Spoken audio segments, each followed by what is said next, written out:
शिवाय। शौनक जी के साधन विषयक प्रश्न करने पर सूत जी का उन्हें शिव पुराण की उत्कृष्ट महिमा सुनाना। श्री शौनक जी ने पूछा, महाज्ञानी सूत जी, आप संपूर्ण सिद्धांतों के ज्ञाता हैं। प्रभु, मुझे पुराणों की कथाओं के सारत्व का विशेष रूप से वर्णन कीजिए।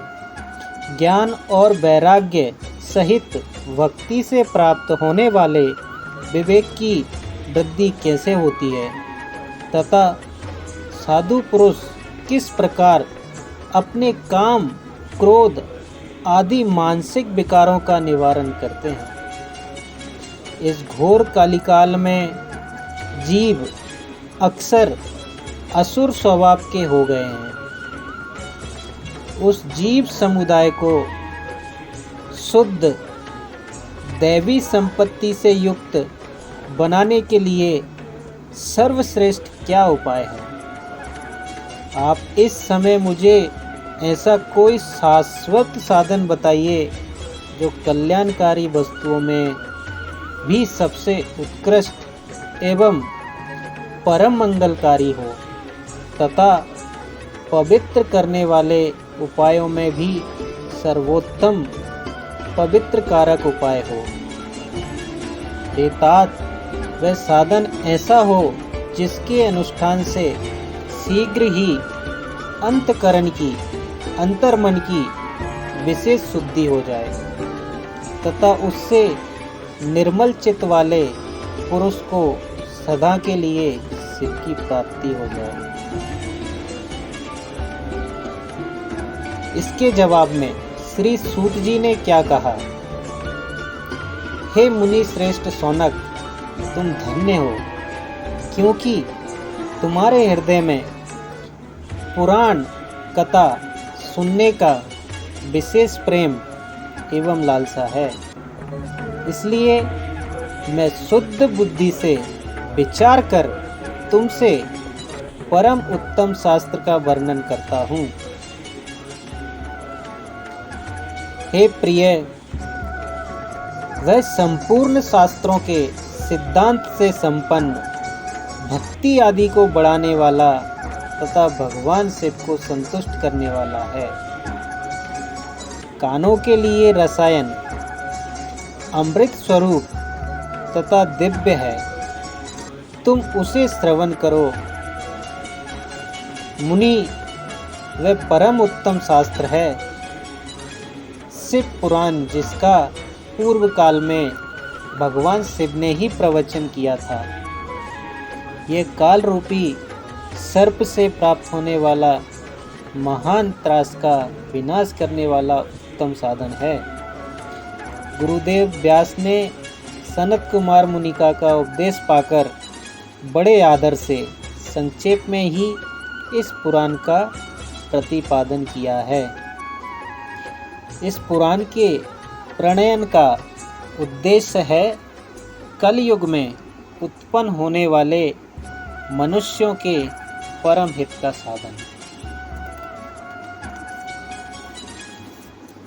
यह शिव पुराण परम उत्तम शास्त्र है।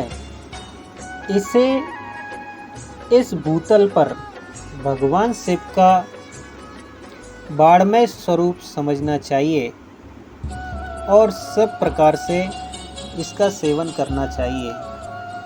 इसका पठन और श्रवण सर्व साधन रूप है।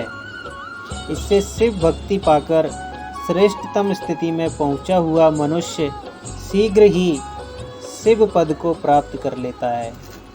इसलिए संपूर्ण प्रयास करके मनुष्यों ने इस पुराण को पढ़ने की इच्छा की है अथवा इसके अध्ययन को अभीष्ट साधन माना है। इसी तरह इसका प्रेम पूर्वक श्रवण भी संपूर्ण मनोवांछित फलों को देने वाला है। भगवान शिव के इस पुराण को सुनने से मनुष्य सब पापों से मुक्त हो जाता है तथा इस जीवन में बड़े बड़े उत्कृष्ट भोगों का उपभोग करके अंत में शिवलोक को प्राप्त कर लेता है। यह शिव पुराण नामक ग्रंथ 24,000 श्लोकों से युक्त है। इसकी 7 संहिताएं हैं। मनुष्य को चाहिए कि वह भक्ति, ज्ञान और वैराग्य से संपन्न हो बड़े आदर से इसका श्रवण करे। 7 संहिताओं से युक्त यह दिव्य शिव पुराण पर ब्रह्म परमात्मा के समान विराजमान है और सबसे उत्कृष्ट गति प्रदान करने वाला है। जो निरंतर अनुसंधान पूर्वक इस शिव पुराण को वांचता है अथवा नित्य प्रेम पूर्वक इसका पाठ मात्र करता है वह पुण्यात्मा है, इसमें संशय नहीं है। जो उत्तम बुद्धि वाला पुरुष अंत काल में भक्ति पूर्वक इस पुराण को सुनता है उस पर अत्यंत प्रसन्न हुए भगवान महेश्वर उसे अपना धाम प्रदान करते हैं। जो प्रतिदिन आदर पूर्वक इस शिव पुराण का पूजन करता है वह इस संसार में संपूर्ण भोगों को भोगकर अंत में भगवान शिव के पद को, धाम को प्राप्त कर लेता है। जो प्रतिदिन आलस्य छोड़कर रेशमी वस्त्र आदि के वेष्टन से इस शिव पुराण का सत्कार करता है वह सदा सुखी होता है। यह शिव पुराण निर्मल तथा भगवान शिव का सर्वस्व है, सब कुछ है। जो इहलोक में और परलोक में भी सुख चाहता हो उसे आदर के साथ प्रयत्न पूर्वक इसका सेवन करना चाहिए। यह निर्मल एवं उत्तम शिव पुराण धर्म, अर्थ, काम और मोक्ष रूप चारों पुरुषार्थों को देने वाला है। अतः सदा प्रेम पूर्वक इसका श्रवण एवं विशेष पाठ करना चाहिए। पहला अध्याय समाप्त।